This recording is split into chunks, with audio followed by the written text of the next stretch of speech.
Hey there, Cosmic Warriors, and welcome back to another video. And if you are new here, my name is Hannah. I am a Western Practical Astrologer.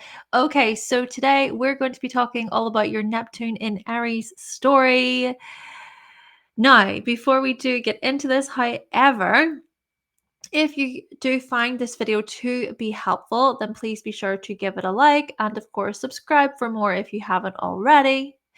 And if you have not watched your Neptune in Pisces story, the videos for that story are up on the channel if you're interested. Now, if you would like to book a reading with me, you can head on over to my website, hannahselsewhere.com. And if you would like to learn more about astrology, then head on over to the Cosmic Check-In podcast. Plus, if you're interested in learning how to read your birth chart simply, you can always pick up a copy of my astrology cheat sheets, which they are a bestseller, by the way. Thank you so much. Okay, so let's present these dates. Neptune will enter Aries on the 30th of March, where it will stay until October time. Now, there will be the retrograde of Neptune. Neptune retrograde throughout 2025 is from the 4th of July until the 22nd of October. And then the thing is that by January of 2026, around the end of January, Neptune will re-enter Aries, where it will stay until about May time. So May time 2038. And then, of course, it will dip into Taurus for a short period of time. But really wrapping things up, though, March of 2039. So we're entering a new chapter, a new story, actually, a whole new story. And we're going to explore the transit via just breaking things down. That's what we're going to do. We're going to break things down. Okay, a couple of things though I would like to mention about the transit just overall. With Neptune taking 165 years to travel through the zodiac, Neptune entering Aries is a big first for us as a humanity. In fact, it's very, very interesting that Neptune, Uranus, and Pluto, these generational planets, are all changing signs within such a short period of time. Pretty wild. Now, the last time Neptune was in Aries was during the mid to late 1800s. And that was a time when people like Beatrix Potter, Marie Curie, and Henry Ford walked the earth, all pioneers by their own right. So perhaps we will see the transition of Neptune usher in new poets, novelists, illustrators, storytellers, scientists, chemists, engineers, inventors, people who will innovate the world and act as trailblazers for the next generation. And of course, with Pluto also being in Aquarius, many will be ahead of their time.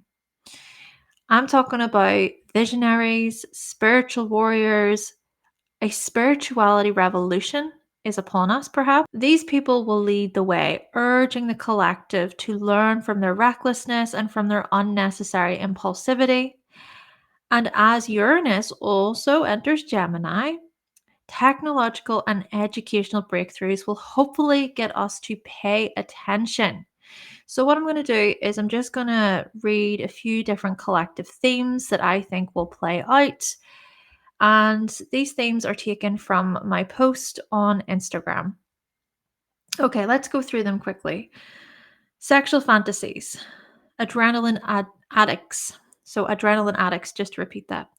Spiritual warfare, cutting edge medication and healthcare, charities that focus on genuinely helping people, a fresh look for movies, music, art, actors, musicians, writers, and poets with a vision.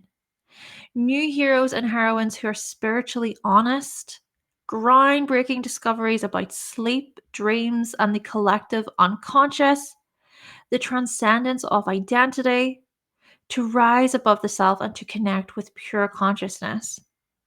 Standing up against leaders who have used hypnosis and mind control for selfish gain, hopeless romantics, esoteric champions, mystical adventures, allowing the ego to relax, restless about pursuing our dreams, being enchanted by strength and honor, wishful thinking about speed, defense, fighting, violence, and anger, trusting our inner guide when achieving our goals and starting new projects, acting on our psychic hunches almost instantly, almost like our intuition is really going to be tugging on us, a spiritual and holistic view of why we act in certain ways, energy healing, and an energetic reset within humanity, connection with source, dreams of victory, amygdala research, psychic attacks, protection, spiritual warriors, spiritual bravery, standing up for the innocent who have been victims of physical and sexual abuse, survivor crusades, many waking up from a trance like state, people seeing the dangers of misleading spirituality, shielding the young from secret societies, catalysts for change within the mental health sector, having faith in our actions, courage, and bravery, athletes and pioneers who act on spiritual values, and seeing through wolves in sheep's clothing. Oh, and of course, behind the scenes activity that can help us win. So, those are some collective themes that I really wanted to mention in this video. Well, I suppose this is probably going to be a couple of videos because I think I'm going to split it into two parts. But maybe you can reflect upon those manifestations, those possible manifestations of how Neptune in Aries will play out. Okay, so let's get into your horoscopes. Aries, we're going to talk about you to begin with. Let's explore your Neptune in Aries story over the next 14 years. So if you see here that I have underlined Mars Neptune, the Mars Neptune conjunction will occur in your sign about every 2 to 2.5 years or so. So there are 6 significant hits. Mars is your energy levels, your passions, your drive, your goals, but Neptune is more about dreams, fantasies, inspiration. Therefore, these cycles, these 6 hits throughout your Neptune and Aries story is going to indicate, well, one, possible frustrations, because it can feel almost like things are a bit foggy or things are a bit challenging because there may be lack of boundaries, or there could be what feels like this misdirected influence, especially when it comes to your identity, your appearance, when it comes to how you take action.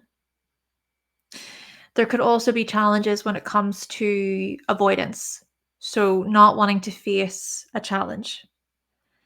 But another way to look at this, though, is to draw from greater fascination, inspiration, imagination, and to also think about, well, how can I maybe embrace a new chapter to do with my dreams? Maybe there's a different way when it comes to taking action, when it comes to asserting myself, and it doesn't have to be what I've been doing for so long.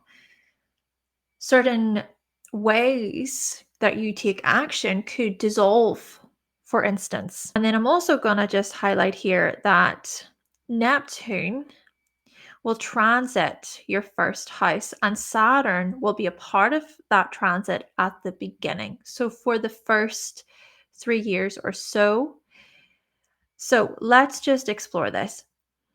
Neptune in your first house, Aries, over the next 14 years is going to highlight certain parts of the self and of your identity, which will be transcended or which will dissolve. This could be about merging with something bigger than you. This could be about a higher power, Perhaps even you will change quite a bit when it comes to your aims and your goals. Perhaps there will be something even quite compassionate or empathetic about your aims and goals, or hey, creative, very creative. But we are seeing here you stepping into this new version of yourself, a version that perhaps is even more sensitive or compassionate, feeling inspired in many ways, and believing in a new chapter. Your dreams could really change here, your direction, your path. So, with Saturn then being a part of your Neptune in Aries story for the first 3 years or so, Saturn is going to bring realism and practicality. There will be, of course, the conjunction between Neptune and Saturn, which will happen February of 2026, ushering in this 35-year cycle. To do with what? Well, with the conjunction, it's about the energies merging together, combining, unifying, blending together. So hopefully we can look at this as you practicing on one part of this, idealism, believing in miracles, so to speak, but then at the same time being somewhat more realistic, down to earth, practical, steady. I think Aries, this is going to be good for discipline, self-discipline, motivating yourself. So it's not just about the dream, it's not just about these new fantasies and these new aims of yours where you can perhaps be wishful, hopeful, but it's also about how you make things a reality. And the ways you're going to do that is to be responsible. This is also about emotional resilience in many ways. Spiritual practices that align with you, new aims, new goals to do with your spiritual practices. And I've also put there that April 2026, there will be the Mars-Saturn conjunction in your sign. So that will be a part of this story for you. So we could see this as you being slightly more disciplined or challenging yourself to be more disciplined. This could be about even taking responsibility for your identity, for your actions, facing life, being brave. Okay, so Saturn then, of course, will move out of your sign by about 2028, about that. But what we're going to do now is we're going to just explore Mars over the next 14 years, because Mars is the ruler of Aries. It's your ruler, Aries. So what I'm about to say is so much about you. Relate the information I'm about to say back to that of the first house, the self, your identity. Okay, so what I've done here is I've just I've focused on Mars retrograde more than anything, but I'm going to try my best to break this down. So, as Neptune first enters Aries, your sign, we'll be coming out of a Mars retrograde.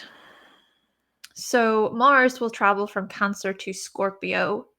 So, what's going to happen then throughout 2025 for you, Aries, is that you're going to focus more so on your goals and your willpower and your drive and your motivations with relation to things like family, the ego, children, your health, relationships, and intimacy.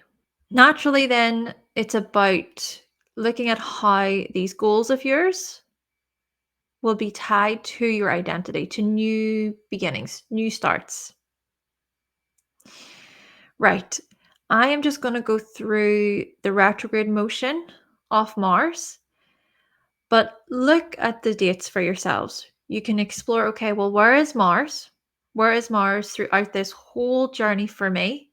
And what is Mars telling me about my aims, my passions, my identity. Right. Think of these 6 hits of Mars and Neptune as check-in points. Check-in points, cosmic check-in points. And so what we can look at this as is, well, Mars retrograde in Virgo and Leo is going to be a way for you to reevaluate and to reassess your services, your health, your skills, your productivity levels, your creativity. And then come 2029, Mars retrograde in Libra and Virgo, that's again highlighting stuff to do with your health and your services, but also relationships, partnerships, clients, customers. Those kinds of themes will come up. And then it's like, oh, okay, let's go back in, let's check in. Okay, how are things going? How am I feeling about this journey I'm on? March of 2031, well, March until June of 2031, Mars retrograde will be in Scorpio. So that will be more intimate themes, more about you taking a closer look at trust and connection, shared resources, joint financial planning there. You check back in with yourself February 2032, right, with the Mars Neptune conjunction, maybe parts of your motivations, parts of your drive, parts of your willpower will be dissolved or transcended in some way. And then by May until August of 2033, Mars retrograde in Capricorn and Sag. So what will be really activated there will be things like higher education, long distance travel, legal concerns, legal disputes, also your career, your professional life, professionalism, your social status will be activated. Long-term goals, reevaluating those kinds of areas within your life. Seeing, okay, how do I feel about this stuff? How aligned am I when it comes to these things? We go back in again, and then Mars retrograde in Pisces will happen around 2035. So that's really going to be a deep dive, that part of the retrograde. That is really about full surrender, full letting go of control. Okay, universe, I've been listening all this time. I'm ready to move on, to let go of a situation. And of course, coming more so towards the end of Neptune in your sign Aries, there will be the Mars retrograde in Gemini and Taurus. So that I feel will be sort of like new seeds starting to form, almost like the beginning of a plant that's growing, and you feeling a bit more like, oh, okay, after all of that cleansing, after all of that, just flushing things out of my system, now I feel ready to sort of go back in and to explore, okay, what is it that I want to say? What is my message? How secure do I feel here? And those things, of course, will be tied in with your finances, your resources, right? Your earning potential. Yes, all in all here, Aries, what we see for you is that Mars's journey through the zodiac will highlight how you can surrender, how you can ease up, let go of things that do not align with you spiritually or emotionally. I think this is going to be a way for you to be more gentle with yourself, tender with yourself. Maybe anger will be transcended in some way. You'll feel a bit more serene, a bit more calmer as a person. Yeah, this is about greater tenderness and softness. Self-compassion, Aries, major themes to do with self-compassion and perhaps self-forgiveness. Thank you so much, Aries. And now on to Taurus. Okay, so Taurus, let's talk about your Neptune and Aries story. Well, see here that there are 6 hits of Mars conjunct Neptune. So the Mars-Neptune conjunction every 2 years or so throughout Neptune in Aries will happen in your 12th house. So what these 6 hits mean is I'm trying to look at them as check-in points, cosmic check-in points, where we get to reflect upon or think about where we are along our journey. There could be changes we make. A new cycle basically is ushered in every 2 years. So this cycle between Mars and Neptune will occur in your 12th house of what? Of behind the scenes activity, of spirituality, the 12th house of isolation, surrender, needing to be alone. We also can look at this as your hidden talents, your hidden gifts being explored, Taurus. A good way for you to be very creative, to feel super inspired behind the scenes. Maybe there are certain spirituality or creativity goals that do indeed inspire you. Or you know what, it could even be that there are certain qualities or certain subjects related to your goals that you wish to transcend. So indeed, we're going to see these areas, these matters be highlighted for you. And at the same time, with the conjunction, it could be where you feel a bit extra sluggish or not very motivated. Maybe it is partly about having to reflect, having to contemplate, but perhaps another part of it is feeling frustrated, right? There can be frustration, there can be feelings of guilt, maybe. Feelings where you sort of think to yourself, I'm holding myself back. Why am I holding myself back? Why is it so difficult for me to assert myself? So these are going to be some challenges that will come up. See, with Neptune in the 12th house in general, right? So Neptune will be in Aries in your 12th over the next 14 years. What we're going to notice for you, Taurus, is that, well, you may be feeling extra emotional, sleepy, just a bit low on energy as a possibility. This isn't to say all the time.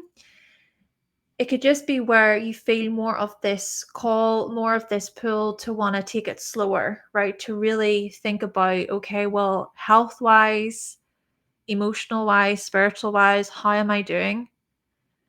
Maybe it is that you will sort of in a way actively seek more time in solitude.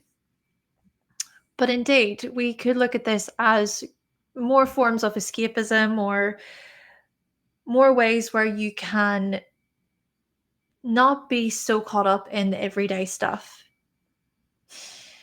Now, with that being said, Saturn will be a part of this journey for you, especially at the beginning. So there will be the Saturn-Neptune conjunction, February of 2026, activating this whole new cycle within your 12th house.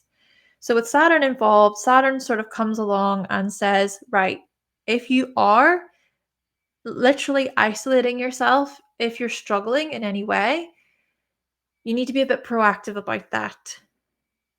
Maybe Saturn, in a way, can assist you with greater responsibility, trying not to avoid, trying not to bury your head in the sand, to be a bit more responsible when it comes to your mental health, perhaps. But at the same time, Saturn can also indicate this pressure, right? It can indicate pressure. It can indicate that maybe you're going to be extra hard on yourself. So hopefully in this regard, if it is that these challenges come up for you, there can be on your part greater resilience, just being patient with yourself. If there is anything that you're trying to work through, just to work through on your own behind the scenes, maybe you're trying to work through things creatively, just be patient with yourself. Give things time. You also need to put in the effort. Of course, there will also be the Mars-Saturn conjunction, which will happen April of 2026. So that could even be what feels like an activation point of, oh, okay, right, I see what I need to do here so that I can shake myself out of this fog whenever it consumes me. I suppose that's the thing about Neptune, right?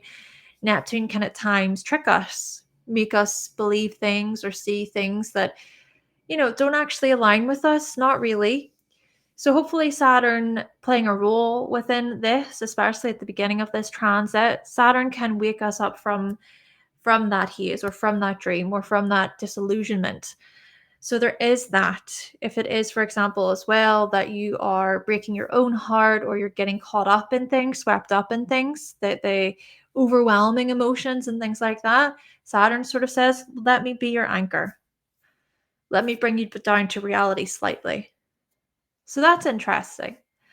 Okay, so let's go through the Mars retrogrades. And again, Mars and Neptune, that conjunction is like a check-in point where you can kind of go back in and sort of go, right, how are things unfolding for me? Is there anything I want to change? What is it about my reality that's difficult to accept? Am I feeling frustrated or tense about things?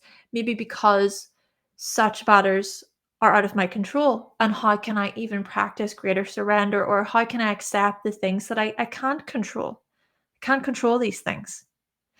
Right. So March until October 2025, it'll be post Mars retrograde.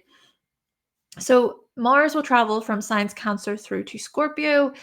Therefore, what we're going to see for you here, Taurus, is that your goals and your willpower and your drive will be somehow tied to that of, okay, it could be your siblings, it could be your family life, could also be tied in with children, your creativity, your interests, your working life, your productivity levels, your relationships here, your one-to-one relationships. So these are the sort of areas that are going to be really activated throughout 2025 as Mars does turn direct. And then by January until April of 2026, Mars retrograde will happen in your 5th and 4th houses. That retrograde will be your opportunity to reevaluate, to reassess where you are creatively, what your interests, what your passions are, how you can make those things practical. But then also considering your family life, anything that you want to change there, want to go over there. Family dramas could come up. Could also be about your emotional needs, your emotional security, and wanting to protect that. Then, of course, as time goes on, we've got February until May of 2029, Mars retrograde in your 6th and 5th houses. So we're going to see here themes to do with greater balance at work. Maybe this is about a greater work-life balance for you. Maybe it's about your health, wanting to feel a bit more harmonized there. And then again, it's about all the practical stuff when it comes to creativity, but also when it comes to your children. Reevaluating your energy levels, reevaluating your willpower, your drive when it comes to these very areas, right?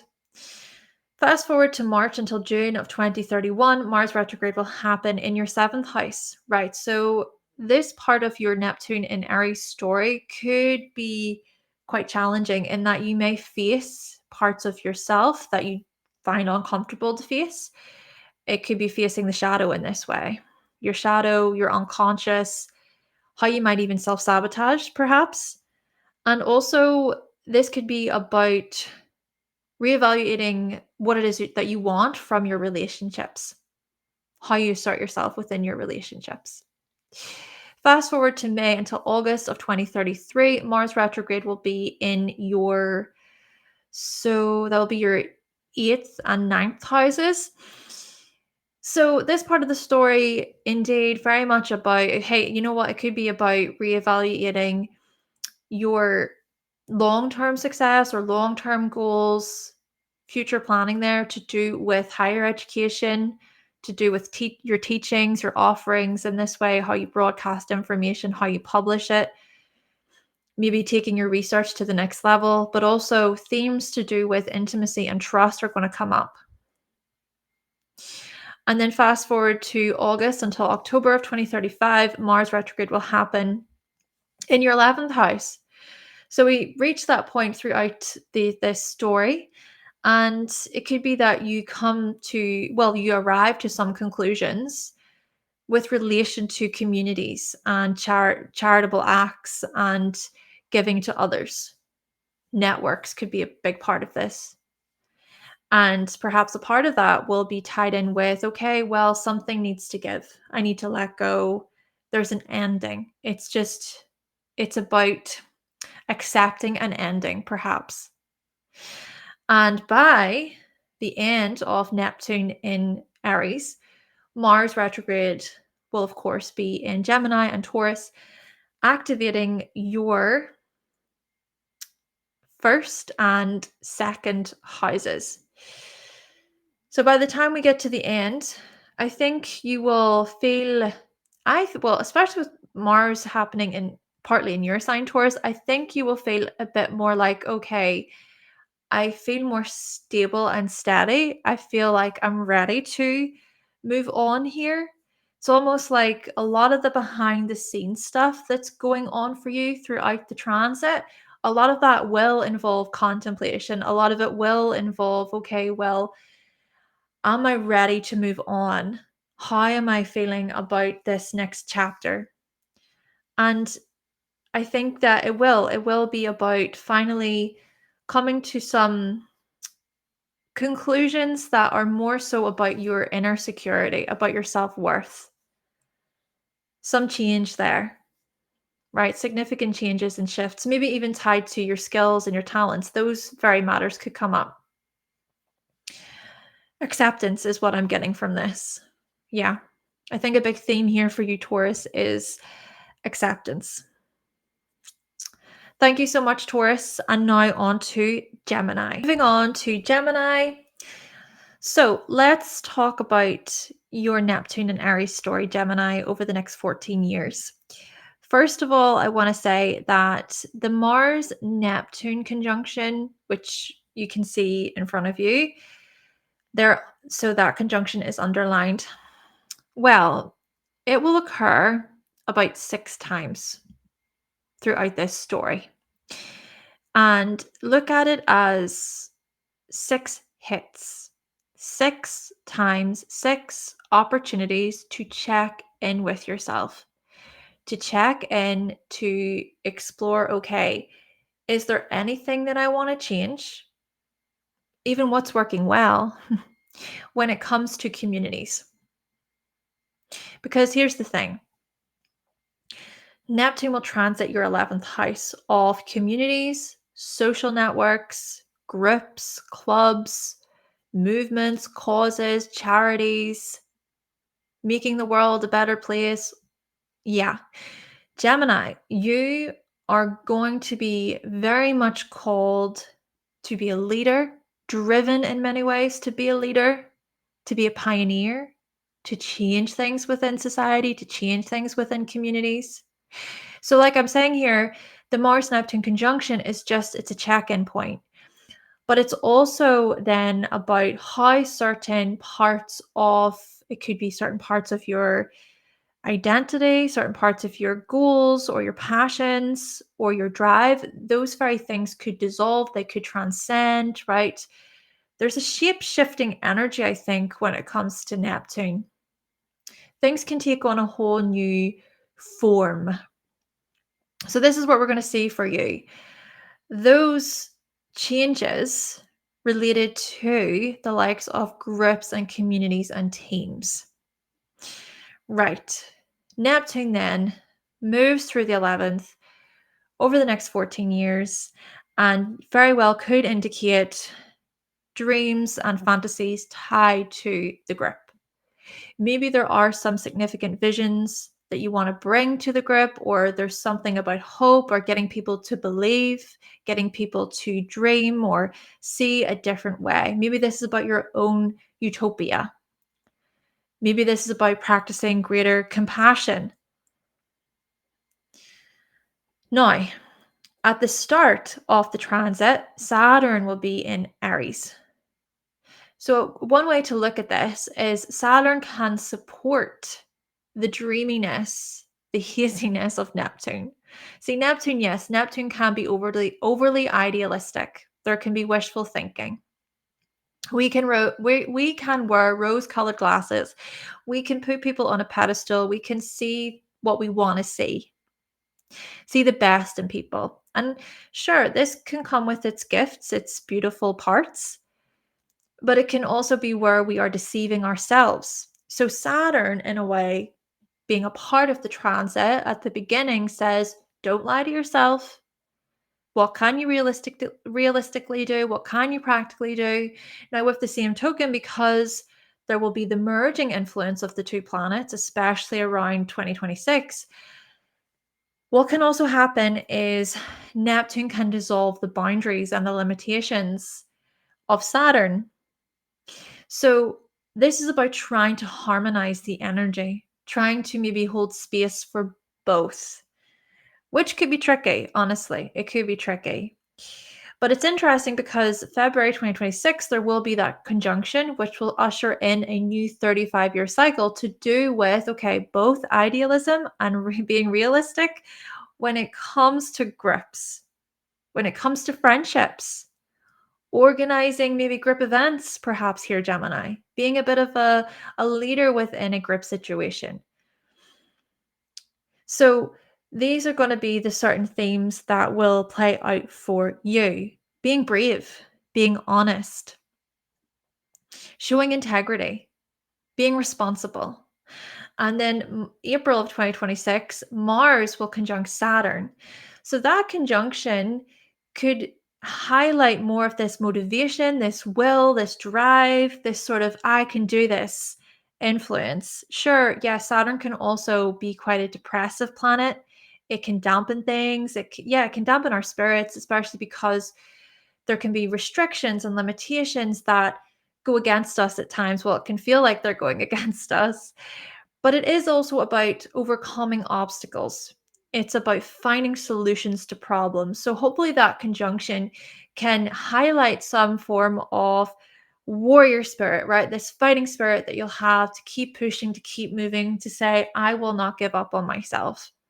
So that's quite an inspirational part of it, I think, this champion energy, this victory type of mentality. Okay, let's then maneuver over to these retrogrades. I'm just going to talk about Mars retrograde. Look up the dates and everything for yourself. Just follow the path of Mars and all the different houses and the cycles that it goes through. Okay, so the houses it enters, the cycles it goes through. First of all, March until October of 2025. Yes, post Mars retrograde in Cancer. So for you, what will be activated then in terms of your goals and your drive and willpower throughout the rest of the year here, whilst Neptune is in Aries?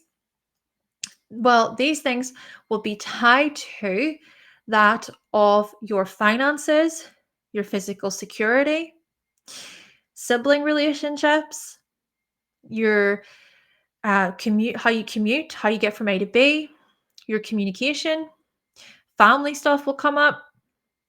Also, your creativity, relationships that you have with your children will come up. Your health as well will be very much activated and highlighted. Your occupation, your services. And then, of course, it's those kinds of shifts tied in with your energy levels, right? When we think about these areas of your life, those shifts will be then linked to your friendships and groups and teams and even your wider visions, right? Your hopes and wishes for the future could be a big part of this. Again, think of Mars Neptune as these check-in points throughout the journey and certain changes that you want to create there. So look at the dates there. First one is April 2026, for example. But January until April of 2027, Mars retrograde will happen in your, so that will be your fourth and third houses. Right.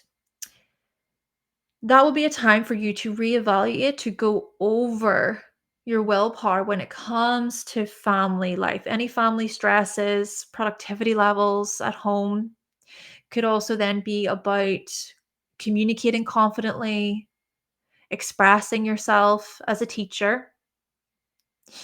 By February until May of 2029, Mars retrograde will happen in your, so that will be your fifth and fourth houses. So what will come up at that point will be, okay, let me just go over my plans or go over what it is that I want, what my passions are when it comes to my children, when it comes to my romantic relationships, my love life. But then there's still going to be more themes to do with the family stuff. Maybe thinking about the health of your family, for instance,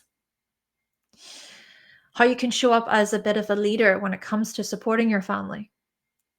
March until June of 2031, Mars retrograde will happen in your sixth. So that retrograde will really activate and highlight your willpower, your drive within your work, within your job.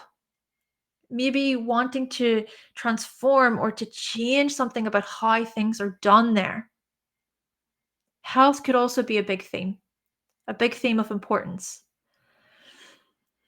May until August of 2033, Mars retrograde will happen in so that will be your 8th and 7th houses. Right, that will be a good way for you to reevaluate, right, partnership wise, relationship wise. Do I feel like we're aligned? Is there something maybe about spontaneity, greater adventure? Maybe freedom is going to be activated or highlighted.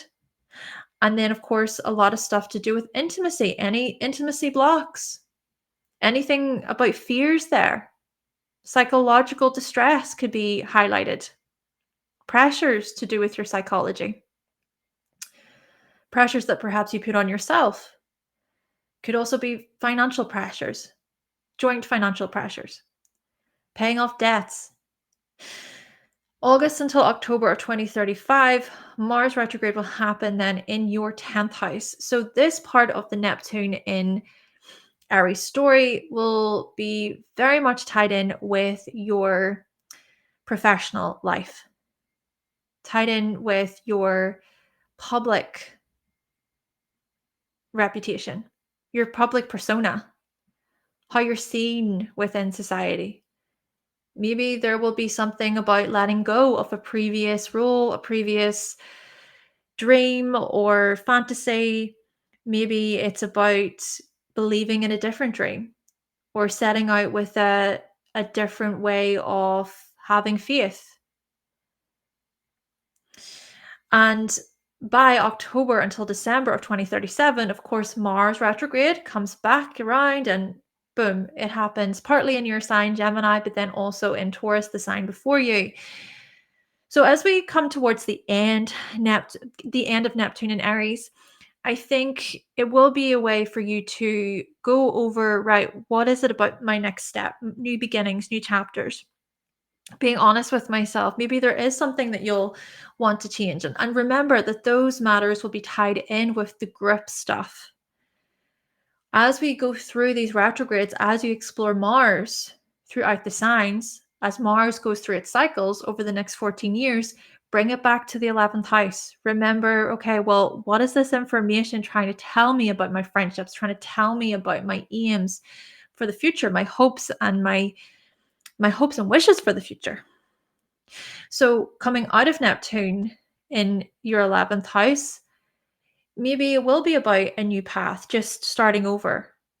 But there's still that process of sitting with, okay, well, what is it that I want? What is it that feels aligned with me? How can I switch things up? And of course, a part of that will involve greater rest, being able to really reset and listen to your body,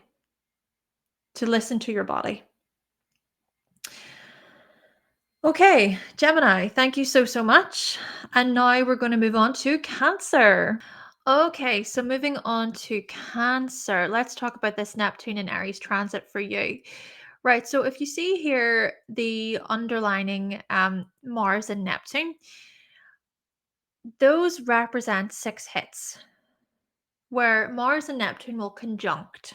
So, for example, the first one will happen April of 2026, and then the final one will happen January of 2036. And this is whilst Neptune is in Aries. So, with this conjunction occurring in your 10th house every 2 years or so, we are going to see these shifts occur when it comes to what? Your professional lives, status, your reputation, your long-term goals, your responsibilities, your commitments. But a part of these areas will dissolve. A part of these areas will be about, okay, what are my passions? How do I assert myself within these areas? What about my drive? What about my willpower?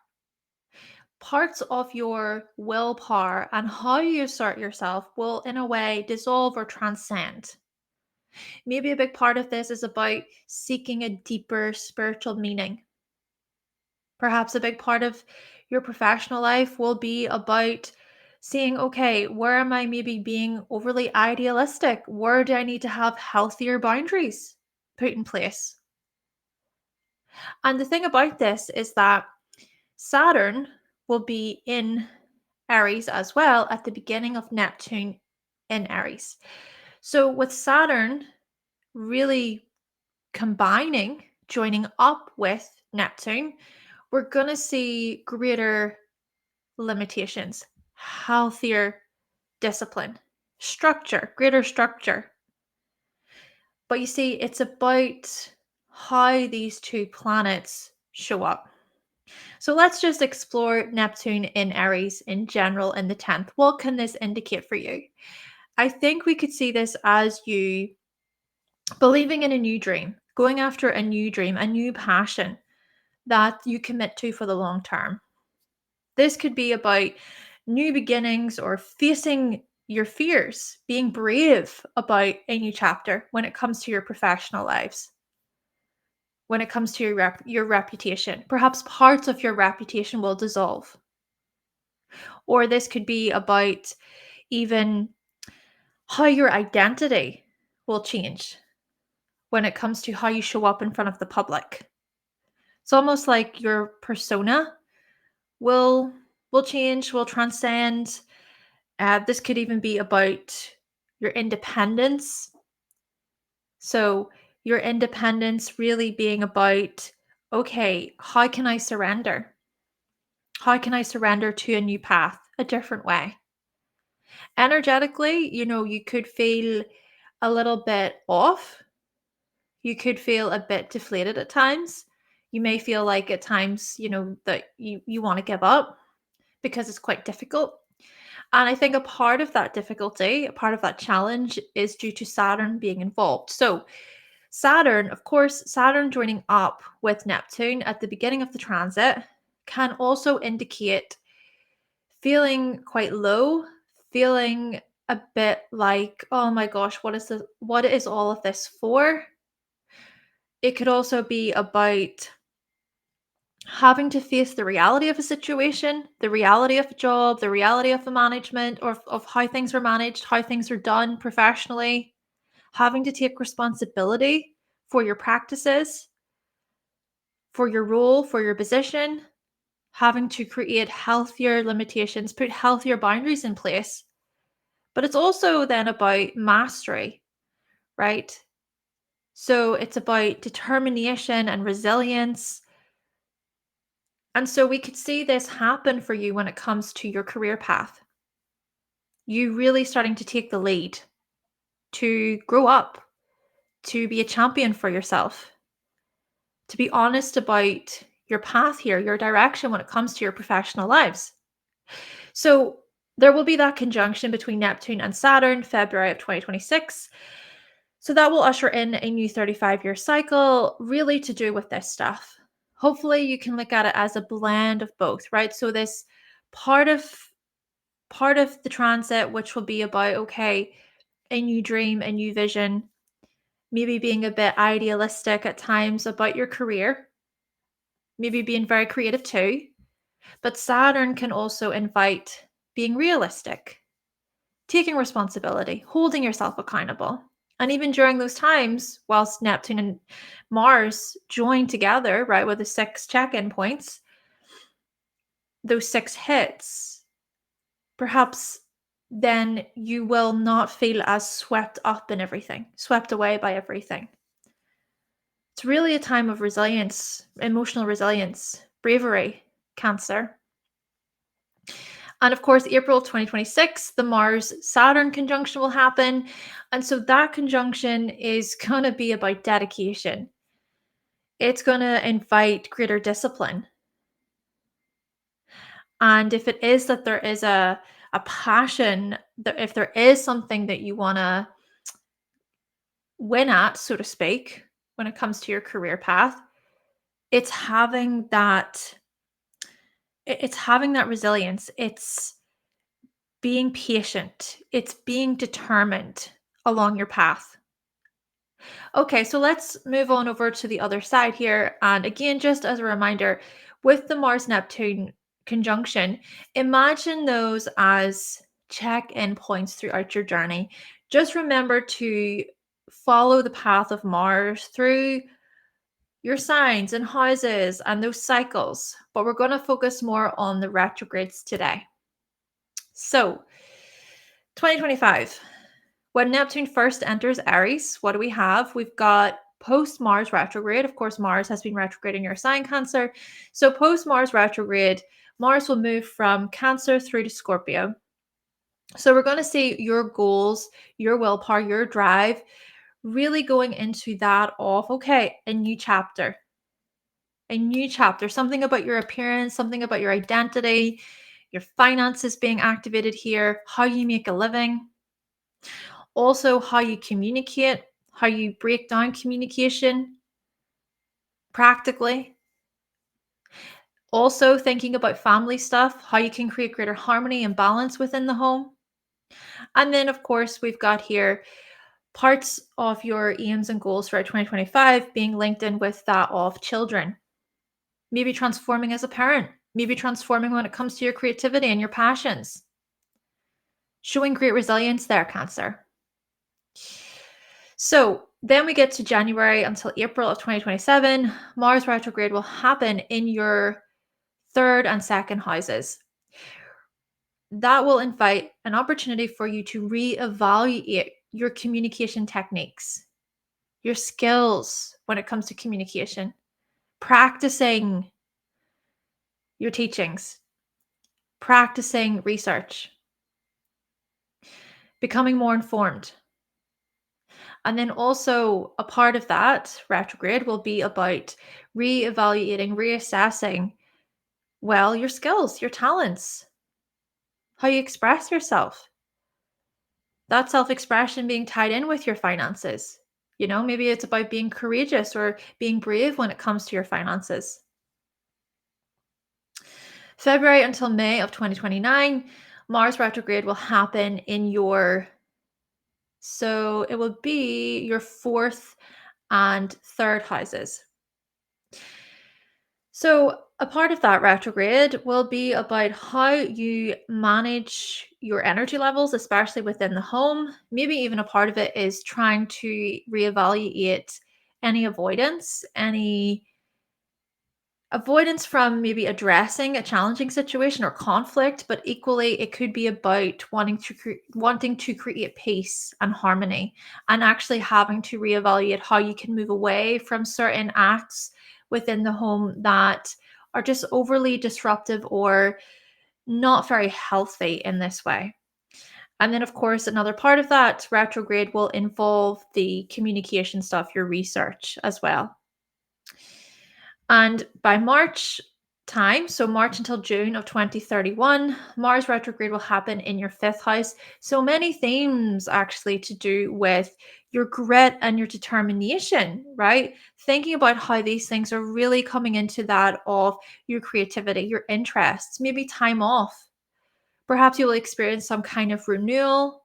A significant psychological shift will occur within you, perhaps to do with time off or to do with forms of enjoyment, right? Enjoyment, entertainment.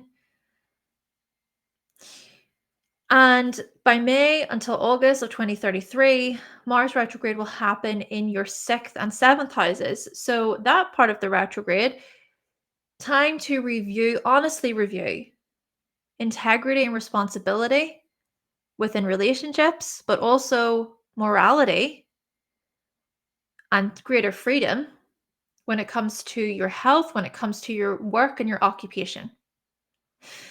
By August until October of 2035, Mars retrograde will then occur in your ninth house. So many endings actually to do with it could be a certain religious practice. It could be about some philosophical view. It could be a legal concern that comes to an end. There's greater clarity there. Maybe there's something about surrendering to the unknown in a way, practicing inner faith when it comes to your higher education or how you broadcast or share or publish. So there could be some interesting endings and just an emotional cleanse, an emotional reset, if you will, when it comes to those areas during that time. And of course, by the end of Neptune in Aries, what do we have? We have Mars retrograde in your 12th and 11th houses. Therefore, towards the end of the retrograde, it's about going behind the scenes, right? Going within, contemplating, right? What is my message? How am I thinking about my working life, my career path? That's the thing. You want to consider how those retrogrades, right? Mars retrograde, how those retrogrades connect with that of status, reputation, career, long term goals. We want to relate it back to the 10th house, those themes. But then also, another part of the end of Neptune in Aries in your 10th will be somehow linked in with your future aims, maybe about stability and security and just wanting to feel a bit more steady and stable. Yeah, perhaps, hey, that's some, in a way, that's what the transit of Neptune through your 10th is about. Maybe ultimately what you're going to seek from this transit is really about being able to focus on greater stability and inner peace. Maybe that's something you're ultimately seeking. It's inner peace, serenity, and feeling this call even to, if it is that you find yourself becoming overwhelmed by many obligations and responsibilities, maybe a part of that is to recognize, oh, where is that coming from? What added pressure is happening there? How might you become overwhelmed or swept up in so much, right? Where there's just a lot of emotion coming up, and it's difficult to maybe feel more steady and stable. Thank you so much, Cancer. And now on to Leo. Right, Leo, let's talk about this Neptune and Aries transit for you. What's happening? First of all, what I want to say is that there will be 6 hits of Mars and Neptune conjunct in your 9th house. So think of those 6 conjunctions as check-in points, ways for you to maybe assess where you are along your 9th house journey, so to speak, where you can go over, right, what would I like to change? What would I like to let go of? But also, what's working well? What am I thankful for? So what is this all about? Well, let's explore then how Neptune will transit your 9th house. Your 9th house of higher education. The 9th house is also about understanding your wider visions, your wider message. It's a house of meaning. So I can't help but think that parts of your identity linked to meaning, linked to your higher message, your wider visions, will transcend, will dissolve. Maybe the ways in which you teach, the ways in which you share or publish, broadcast, will come from a pretty emotional place, or more so, a spiritual place. From a place of fascination and inspiration, maybe getting other people to dream and visualize and fantasize. Could be that your publications are very creative, artistic. Maybe it's even that you decide to train within a creative role, or you get into a field that involves creativity. So we think about photography, film, acting, And also just art in general. Art, painting, dance. Yes, your teachings may involve these areas.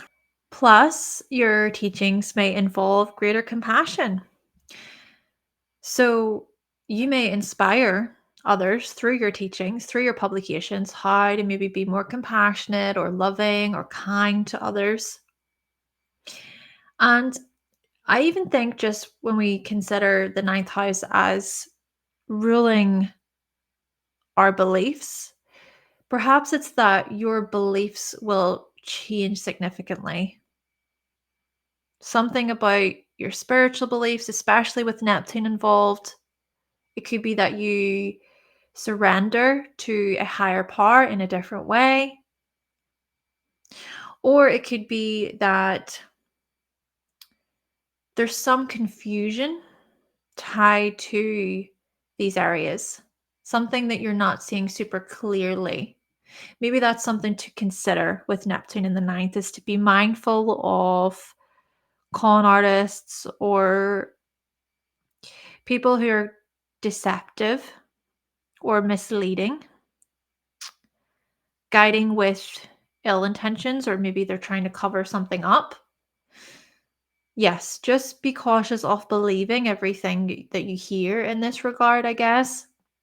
Even think about how the ninth house is about media and the distribution of media, news, articles, all that stuff, right? But hey, you know what? Maybe this is where Saturn can come in and support you, Leo. So Saturn will be in Aries for the first 3 years of Neptune in Aries. And Saturn, especially at the beginning of the transit, whenever they join together more closely, Saturn can offer healthy forms of structure, being realistic, guiding from a place of purpose and intention, not falling for the same old tricks. And then also, how can you be a responsible leader? How can you be a responsible teacher? You're going to really mature and grow up in many respects when it comes to your teachings, when it comes to your morals, your principles, Leo. And at the same time, of course, Neptune can dissolve or soften the sort of restrictions or the harshness of Saturn. Because Saturn, yes, Saturn can at times dampen our spirits. It can at times take on more of a negative feel where we feel doubtful, but maybe with Neptune can assist with some inspiration, greater sensitivity, and compassion, self-compassion. And then, of course, Saturn and Neptune will conjunct February of 2026. So, ushering in this 35-year cycle. A 35-year cycle where hopefully you're going to be able to practice, on one hand, this more idealistic way of believing and sharing and teaching, where it is a bit more about following your intuition. But Saturn then also says, welcome discernment, welcome caution, healthy skepticism, discipline, self discipline. Plus, April of 2026, Mars and Saturn will conjunct in your ninth.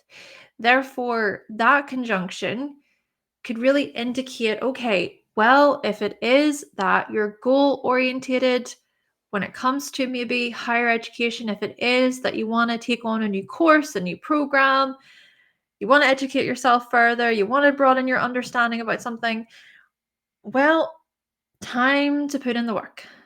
Time to discipline yourself, to challenge yourself, step up to the challenge. Aries is a sign that is so much about challenge. And it's also about your warrior spirit, especially with Mars, right? The warrior spirit within you that says, I can do this. This is about victory. This is about bravery and being honest with yourself about what you want. Okay, let's then maneuver over to Mars retrograde and the sixth hit. So just as a reminder, the Mars and Neptune conjunction will be a good way for you to check in with yourself. Check in with yourself in terms of, okay, is there anything about my identity that I want to transcend? When it comes to my teachings, when it comes to my beliefs, what no longer suits me or fits me, or how am I feeling there? And then equally a part of the conjunction, well, I would say there could be something about addressing anger, addressing any feelings of urgency. Maybe it's even about trying to draw from your creativity in a way where, yes, you feel like this is a part of my path. This is what I'm supposed to be doing. So yes, use those conjunctions as an opportunity to check in with yourself along your journey, to maybe reevaluate your actions, so to speak, or see if there's any new chapters or new things you want to act on. Of course, at the same time, with Neptune involved, there is a level of fantasy there. There is what feels like this fogginess, this dreaminess. So do be mindful of that. It could be quite frustrating, honestly, too, I think, especially in Aries, because that lack of clarity at times can be annoying for the Aries archetype, because Aries just says, right, okay, I want to act on this. But Neptune involved, it could be where you're having to reflect more, go within a little bit, having to maybe face the truth, the reality of a situation. So hopefully in a way you do not avoid things. You don't avoid things, you don't bury your head in the sand. Again, relate this information to that of your beliefs, to that of higher education, those programs, publications, furthering yourself, your meaning. Okay, so post Mars retrograde from March until October of 2025 will be in Cancer up to Scorpio. So what we're seeing for you, Leo, is that throughout 2025, you will be able to focus on your goals, focus on your willpower and drive when it comes to what? When it comes to one, how you manage your energy levels behind the scenes, but then also considering your creative interests, your creative passions, how you earn money, how you manage your resources, maybe breaking things down, budgeting well, your spending habits being highlighted, plus how it is that you communicate as a balanced person. The research that you do, is it balanced? Are you looking at both sides? And then, of course, we can look at this as you focusing on how you feel amongst your family members. Anything about pent up emotions, anything that you want to take charge of there within your home. Showcasing that determination and grit. Maybe experiencing a renewal or a transformation amongst family members. January until April of 2027, then Mars retrograde will happen in your second and first houses. So that retrograde can invite an opportunity to reevaluate where you are along your path. Now, part of the Mars retrograde has occurred in your sign too, Leo. Mars retrograde, of course, being from the 6th of December until the 6th of January. So already that month, you got an opportunity to maybe review your aims and your goals, your passions, your appearance, your identity, your individuality. So you'll get another opportunity to do that throughout 2027, but it's also then going to be about your finances, your physical security, how you support yourself, how you provide for yourself, your skills, your talents, anything you want to practice there, anything you want to change there, about your willpower, your drive. February until May of 2029, Mars retrograde will happen in your third and second houses. So that part of the retrograde will be about your communication style, how it is that you collaborate with others, how you use your communicative skills to collaborate, to contribute. Maybe it's about negotiation as well. Now, what I further want to mention, remember, as I'm going through these, you want to bring it back to the ninth house. So, an example of this with Mars retrograde in Libra is okay, if it is that there is some way of sharing or publishing information, how can you maybe think about those things in a more balanced way? And then, of course, with that retrograde, it's still partly about your resources and your finances again. Okay, so March until June of 2031, Mars retrograde in Scorpio. That will happen in your fourth house. That could be interesting for moving or relocating or just changing things within the home. Your priorities could really change. We could even see this in terms of you standing up for yourself or needing to assert yourself when it comes to family dynamics. And maybe a part of that, then again, we bring it back to the ninth, a part of that will be tied in with your deeply held beliefs, something that maybe you're reaching a limit within or about. And you say, no, can't do this. So there's a renewal, there's a transformation amongst family members within your home. Okay, so May until August of 2033, Mars retrograde will happen in your sixth and fifth houses. So that part of the retrograde will be more so about discipline and integrity when it comes to your routines, your schedules, your working lives, and then also to consider spontaneity, greater freedom, and adventure when it comes to love, relationships, fun, things like that. By August until October 2035, Mars retrograde will be in your eighth. Okay, so Mars retrograde in your eighth, that one, I feel like it's going to really activate or highlight a lot of feelings. Many feelings, perhaps repressed emotions, will make their way up to the surface. In a way, that's very empowering because you can address yourself. You can look within yourself. You can take some time to maybe explore your unconscious.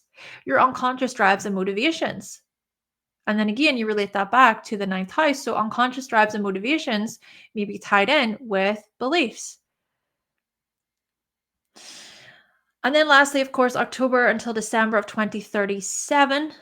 October until December 2037, coming towards the end of Neptune and Aries, Mars retrograde will be in your 10th and 11th houses. Right. So more towards the end of the retrograde, maybe you will feel a bit more like, yes, okay, this is my wider message. I'm sure of it. I know that this is the path for me. This is the way forward for me, right? Because a lot of this stuff is about your beliefs. It is about your wider message.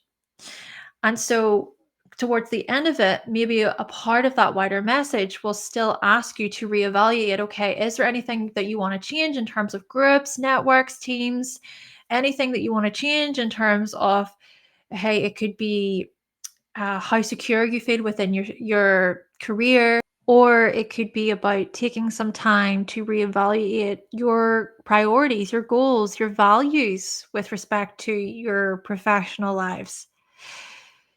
Yes. Well, Leo, thank you so, so much.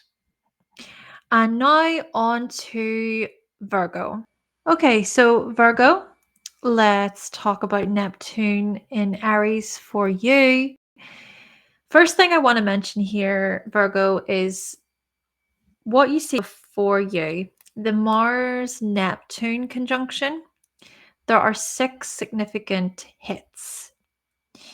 And the way I want to explain this is by saying Those hits are sort of like activation points. They are times to check in with yourself, to maybe reflect upon or go over, right, anything I want to change here. How can I welcome a new cycle? Or equally, what is working well? So, what is this all about? Well, Mars and Neptune, that conjunction, will happen in your eighth house. So, the eighth house is about shared resources, it's about debts, repayments, loans. It's about managing other people's money, other people's resources. It's also about joint financial planning. So you and your significant other, your partner could be a business partner as well, maybe sharing resources, managing resources. And it's also a house of intimacy, sexuality, emotional bonding, trust, commitment. So, what we're going to see then for you is that your goals, right? Your goals, your identity, your passions, your self assertion, your willpower, these things are going to be really tied in with these areas. And then with Neptune, and really with Neptune through the eighth house with the 14-year transit, Neptune is going to indicate some form of transcendence, maybe dissolving certain goals, dissolving certain parts of the self that maybe no longer align with, could be the financial stuff, could be the sexuality stuff. And so you may be faced with this, I would say it could be quite a tricky transit in that it could feel emotionally overwhelming. It could feel a bit confusing, right? Neptune can create a haze. It can be quite a dreamy planet. Maybe a part of this is to be mindful of deception or deceit when it comes to shared resources. That's just a possible manifestation. Perhaps also a part of this, though, is about tenderness, softness, gentleness when it comes to intimacy and trust. Surrender, maybe surrendering to the unknown, surrendering to this greater compassion for the self. Maybe a part of this, it does involve inner work, it involves shadow work, working with the unconscious, working with the shadow, but making space for it, right? And seeing it as, you know what, I'm going to be compassionate towards you. I'm not going to be aggressive. I'm not going to fall into these same sort of subconscious habits or patterns where I get really angry and then I keep it in and then I end up exploding. Yeah. So these are the kinds of themes that we're going to notice for you over the next 14 years or so, Virgo. And to further mention, Saturn will be a part of this story at the beginning of the transit for about the first 3 years. Now, especially at the very beginning of the transit, Saturn and Neptune, they will be very close together. So Saturn joining up with Neptune could act as this anchor, could act as this stable, supportive force. So if it is at any point that it could be that you experience the temptation, so to speak, right? The temptations to give into the unconscious self, right? And that part of the self could be angry, it could be destructive, it could be rageful. So if it is that you find yourself maybe going into those patterns again, those cycles again, Saturn maybe can go, hey, hold on, what are you doing? Don't do that. You've already worked so hard. Also, Saturn could welcome greater caution and skepticism and self control, right? So, if it is that there are maybe themes to do with, okay, you're being idealistic about sexuality, you're being idealistic about intimacy or about shared resources, Saturn can come along and say, question things, be realistic, be mindful. But then, with the same token, Neptune can dissolve any sort of burdensome feelings of Saturn. Neptune can maybe dissolve the parts of Saturn that are overly skeptical or pessimistic. Cynical. Yes. This is about trying to hold space for both planets. And you see, by February of 2026, there will be the conjunction between the two planets, ushering in a new 35-year cycle. And so, this conjunction, well, that conjunction will really say, welcome the idealistic part of you when it comes to intimacy, maybe joining together. This stuff could be about further commitment with another person, business wise, relationship wise, but it's also about making space for the part of you that is realistic. Take responsibility, right? Maybe a big part of this shift is taking responsibility for your actions. I think Saturn and Aries in general is about this, to take responsibility for ourselves, for our actions. Of course, Aries is about independence, it's about being a leader, having a warrior fighting spirit. So consider these themes, especially with Mars and Saturn conjunct April of 2026, right? So that's going to be a very a champion conjunction. It's going to be a conjunction of victory and wanting to win and to face life, to face the hardships in life, to face adversity, to overcome adversity. To be honest with yourself, then, Virgo, when it comes to deepening your connection, deepening your bond with another, trusting others. I think trust is going to be a really big part of this. To trust other people, to allow them to maybe support you or to show compassion towards you, to be generous with you, things like that. And of course, at the same time, it's about being able to hopefully identify any shady behavior too. And again, I think that's where Saturn can help out with this stuff. But still, Mars and Saturn conjunct April 2026, that's going to be a conjunction of bravery and saying, you know what, I've got this. I can do this. Let's embrace this new chapter to do with shared financial matters.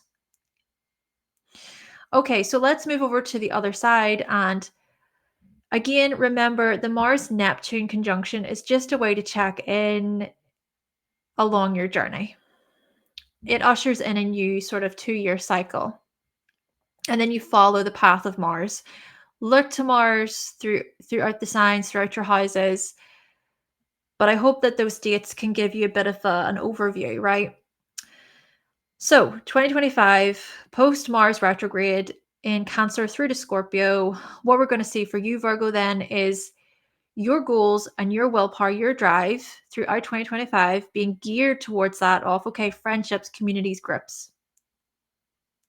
Also, your creative inspiration, your creative spark behind the scenes. Then we're going to see a new chapter to do with, could be your work, your services, your health, your body, your appearance. Plus, we also see themes to do with greater harmony and balance when it comes to your finances. Plus, we also see this as how it is that you communicate effectively. Thinking about your research, how you dig into information and break it down, simplifying information and how that information can be brought to light for other people to maybe utilize it, make sense of it. Okay, then we come to January until April of 2026. Sorry, 2027. My apologies. Mars retrograde will happen in your 1st and 12th houses.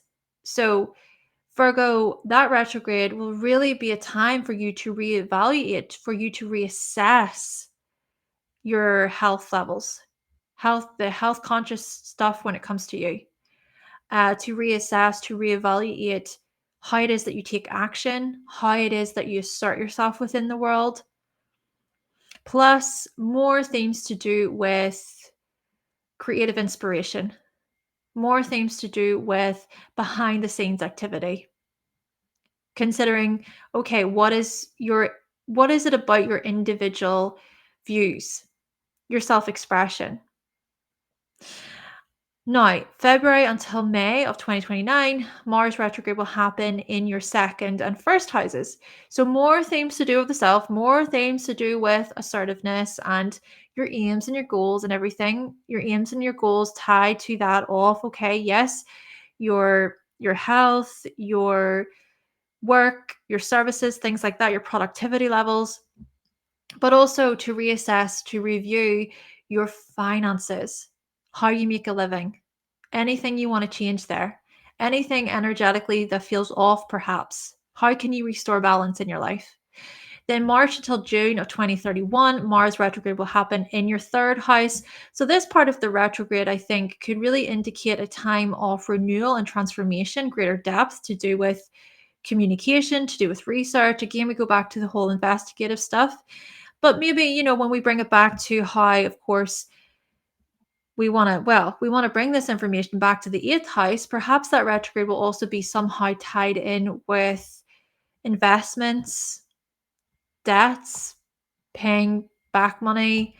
Maybe a part of it will be about sort of having to go over this plan with relation to joint financial planning. So again, I want to just communicate here that as we're going through these retrogrades and as you explore Mars throughout the chart, we bring it back to the eighth, those eighth house themes that I just previously mentioned, okay? Moving on, May until August of 2033, Mars retrograde will happen in your fifth and fourth houses. So that part of the retrograde will really be about, right, what are my aims and my goals? What are my passions? What drives me when it comes to my creative projects, when it comes to my interests?